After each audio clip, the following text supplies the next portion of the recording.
26 अक्टूबर 2022। एक सफर जो ब्लॉक कांग्रेस अध्यक्ष के पद से शुरू हुआ था, कांग्रेस पार्टी के सर्वोच्च पद तक पहुंचने में कामयाब हुआ।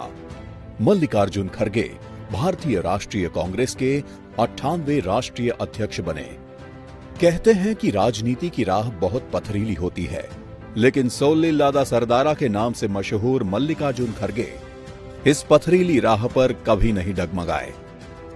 सोलिलादा सरदारा यानी कभी न हारने वाला लीडर। लगातार 9 विधानसभा चुनाव और 2 लोकसभा चुनाव जीतने वाले मल्लिकार्जुन खड़गे को लोग अजात शत्रु भी कहते हैं। एक ऐसा व्यक्ति जिसका कोई दुश्मन नहीं है। बड़ी से बड़ी बात को हंसकर कह देने वाले मल्लिकार्जुन खड़गे ने अपनी विचारधारा से कभी समझौता नहीं किया।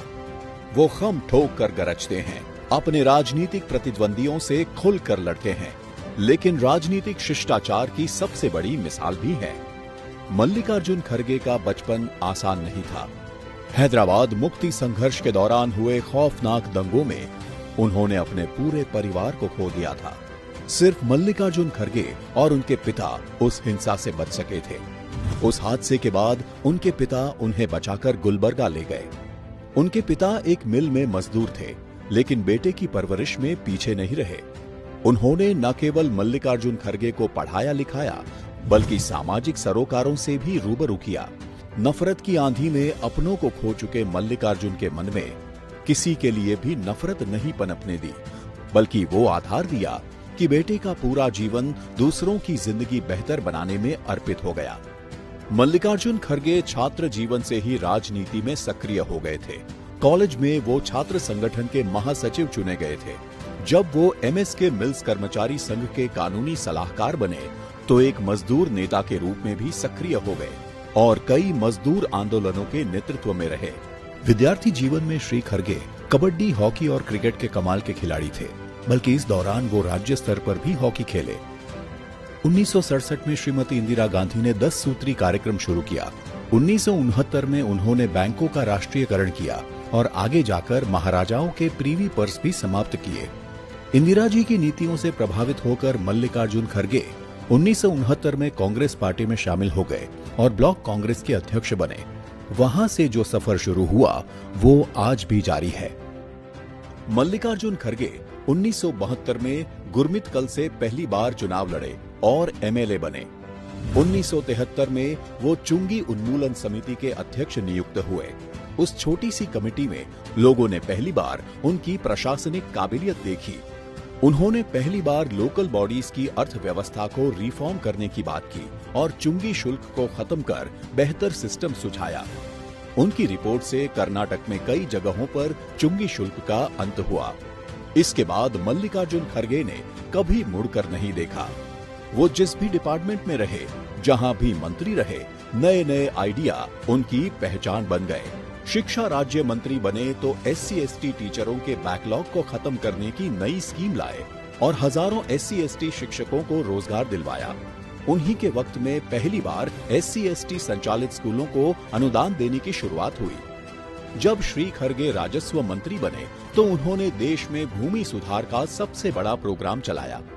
आमतौर पर भूमि सुधार के फैसले मुकदमों में फंस जाते हैं, लेकिन खड़गे जी की नीतियों के चलते कर्नाटक में कोई केस कोर्ट में नहीं गया। सफल प्रशासनिक नीति का ये एक बहुत बड़ा उदाहरण था। इसी तरह रेवेन्यू मिनिस्टर के तौर पर वो पहली बार नई नीति लाए, जिसे आज की भाषा में सिंगल विंडो क्लियरेंस सिस्टम कहा जाता है। इंडस्ट्रीज मिनिस्टर रहते हुए उन्होंने जो उद्योग नीति लागू की, उसे बाद में कई राज्यों ने अपनाया था। मल्लिकार्जुन खड़गे कर्नाटक के एक बेहद सफल गृह मंत्री भी रहे। उन्हीं के कार्यकाल में वीरप्पन की चुनौती खत्म हुई और तेलगी जैसे स्कैम गिरफ्त में आए। खड़गे जी 1983 में कर्नाटक विधानसभा में विपक्ष के उपनेता नियुक्त हुए। 2005 में वो प्रदेश कांग्रेस कमेटी के अध्यक्ष बने। तब हुए पंचायत चुनावों में कांग्रेस ने भाजपा और जेडीएस से अधिक सीटें जीती, जो कर्नाटक के ग्रामीण इलाकों में कांग्रेस के पुनर्जीवित होने का संकेत था।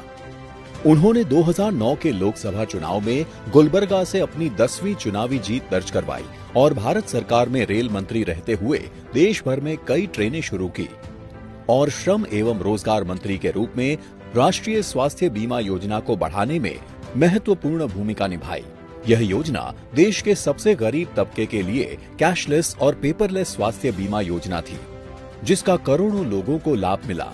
खरगे जी को कर्नाटक के विकास के लिए संविधान में एक महत्वपूर्ण संशोधन का भी श्रेय जाता है, जिसके तहत राज्य के 6 जिलों को साल 2013 में अनुच्छेद 371 जे द्वारा विशेष रूप से कल्याण कर्नाटक क्षेत्र में शामिल किया गया था। 2014 में अपना 11वां चुनाव जीतकर श्री खरगे लोकसभा में नेता प्रतिपक्ष बने और वर्तमान में राज्यसभा में विपक्ष के नेता हैं।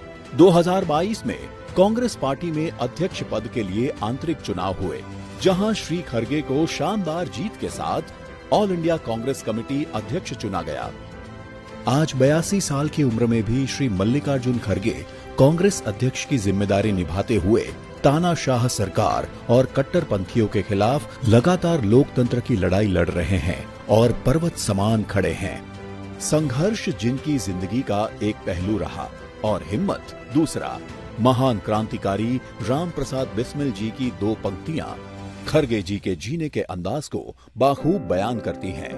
पलट देते हैं हम मौजे हवादिस अपनी जुर्रत से, कि हमने आंधियों में भी चिराग अक्सर जलाए हैं।